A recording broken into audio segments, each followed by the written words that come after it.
Hello students, आज हम पढ़ रहे हैं पेज नंबर 42 पर। हमारा जो चैप्टर है किंग्स, फार्मर्स एंड टाउन्स का 6 जो हेडिंग है आपका towns and trades. 6.1 new cities. Let us reiterate our steps back to the urban centres. अब दोबारा से अगर हम देखते हैं अर्बन सेंटर्स को, तो that emerge in several parts of the subcontinent from the century 6 century BCE, जो कि 6 सेंचुरी BCE तक अलग अलग जो इस सब कॉन्टिनेंट के अलग अलग हिस्सों में शहर जो थे, अर्बन सेंटर जो थे बनने शुरू हो चुके थे। As we have seen many of these were capital of Mahajanapada. जैसा कि हम देखा है कि इनमें से काफ़ी सारे जो थे महाजनपदों की कैपिटल्स थी, ये जो अर्बन सेंटर्स थे। Virtually all major towns were located along routes of communication.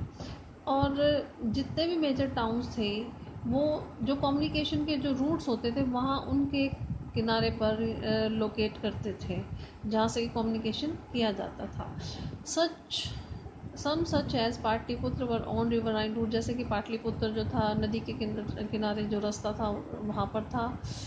Other such as Ujjain were along land route, जबकि उज्जैन जो था लैंड रूट के किनारे था, जहाँ से कम्युनिकेशन इनका होता था।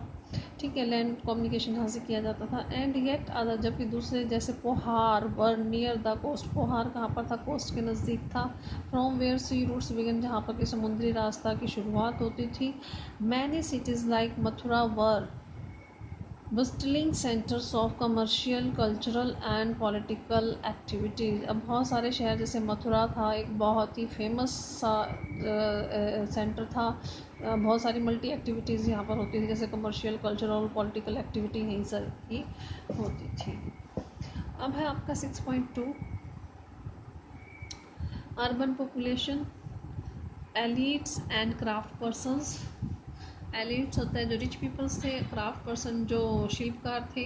ठीक है, अर्बन पॉपुलेशन में क्या होता है? या तो वीर लोग होते हैं, क्राफ्ट पर्सन होते हैं। ठीक है, we have seen that kings and ruling elites live in fortified cities.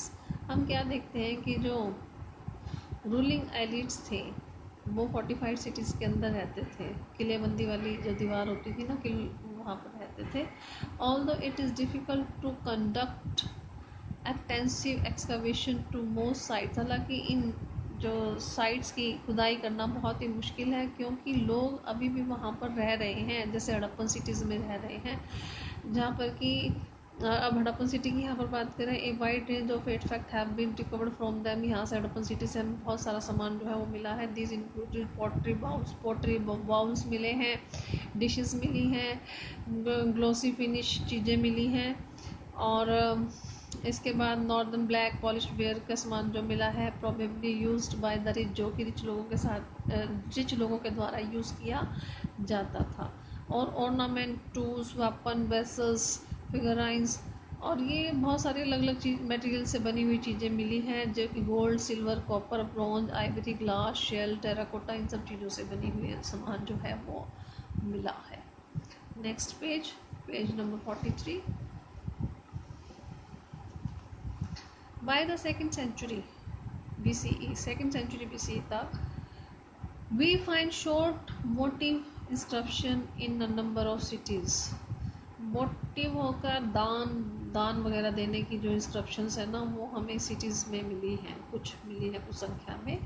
These mention the name of donor, इसके अंदर जिन्होंने दान दिया है उनका नाम लिखा हुआ है। एंड समटाइम्स स्पेसिफाई हिज और हर ऑक्यूपेशन एज वेल, और कई बार उसका क्या व्यवसाय वो करता है करती है वो भी लिखा हुआ है। They tell us about people who lived in towns, ये हमें बताते हैं कौन कौन लोग जो हैं टाउन्स में रहते हैं, जैसे कि washing folk, dhobi, weaver, scribes, लेखक, स्क्राइब्स होता है लेखक, लिखने वाले लेखक, carpenters, potter, goldsmith, blacksmith, official, religious, teacher, merchants और किंग, ये सब लोग कहाँ पर रहते थे? शहर में। ठीक है, कहाँ से पता चलता है? वोटिव इंस्क्रिप्शन जो है वहाँ से पता चलता है। ठीक है, सम टाइम गिल्ड्स और शराइन। अभी गिल्ड्स और शराइन है क्या? ये है organisations of craft producers and merchant. Organisation बना लेते हैं ना, एसोसिएशन या ऑर्गेनाइजेशन जो बना लेते हैं क्राफ्ट प्रोड्यूसर्स और मर्चेंट्स, उनको कहा गया guilds and shrines. Are mentioned as well, इनके भी नाम मेंशन किए गए हैं। These guilds probably procure raw material. अब इनका काम क्या होता था, अगर आपसे क्वेश्चन पूछ लेते हैं ये वाला आपसे, सबसे पहले तो थे कौन, ये मैंने आंसर यहाँ पे बता दिया, organisation of craft producer and merchant. अब इनका काम क्या होता था, these guilds probably procured raw material, procure होता है इकट्ठा करना, क्या रॉ मटेरियल को इकट्ठा करते थे। रेगुलेटेड प्रोडक्शन, जो प्रोडक्शन होती है उसको रेगुलेट करते थे। And marketed the finish product, और जो फिनिश प्रोडक्ट हो जाता था उसकी मार्केटिंग करते थे। It is likely that craft person used a range of iron tools to meet the growing demand of urban elites. अब ऐसा लगता है कि जो क्राफ्ट पर्सन थे उन्होंने आयरन टूल्स का इस्तेमाल शुरू कर दिया था, जो ये अर्बन एलिट, जो अमीर लोग थे अर्बन, उनकी जो डिमांड बढ़ रही थी उनको पूरा करने के लिए आयरन के टूल्स का इस्तेमाल शुरू कर दिया गया था। तो आज के लिए हम इतना ही पढ़ेंगे, ठीक है। अब यहाँ तक किसी को प्रॉब्लम हो तो डिस्कस कर लेना। Thank you.